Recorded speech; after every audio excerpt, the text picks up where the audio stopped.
নমস্কার সুধী ভক্ত সজ্জন। আজকের অধিবেশনের মূল আলোচ্য বিষয় হল 2026 সালের আমলকি একাদশীর সময়সূচি তথা ব্রত মাহাত্ম্য, অর্থাৎ এই একাদশী পালন বৌদ্ধ জীবাত্মাগণের কি উপকার হবে তা বর্ণন।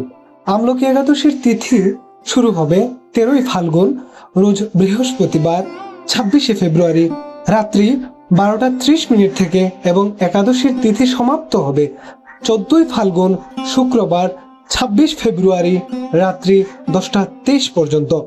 আমলকি একাদশীর পালনের সময়সূচি হল সকাল 6টা 21 থেকে 10টা 14 পর্যন্ত।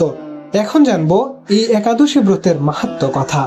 আপনারা সকলেই জানেন তুলসী বৃক্ষে ভগবান শ্রী বিষ্ণুর বসবাস, আর বেল গাছে বাস করেন দেবাদিদেব মহাদেব।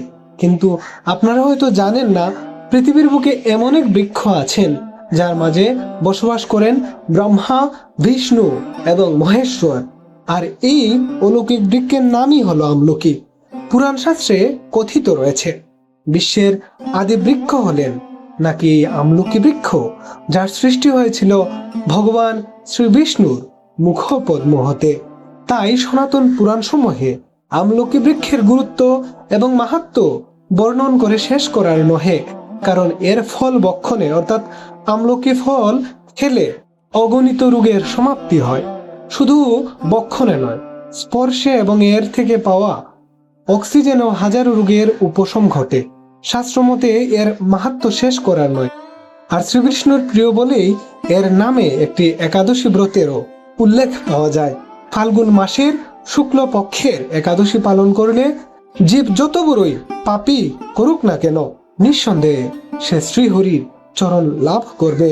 এই জড়জগৎ দুঃখে পরিপূর্ণ, আর জন্ম মৃত্যু জরার বেদির মতো চারটি পীড়াবদ্ধ জীবদের সহ্য করতে হয়।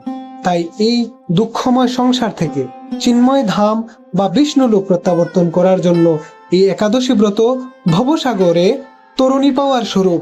তাই একাদশী ব্রত পালনীয় সর্বোত্তম আর সার্বজনীন। আর হ্যাঁ, আমাদের চ্যানেল নতুন হলে এমন ধর্মীয় প্রসঙ্গগুলো জানতে চ্যানেলটিকে সাবস্ক্রাইব করে আমাদের উৎসাহ প্রদান করতে ভুলবেন না।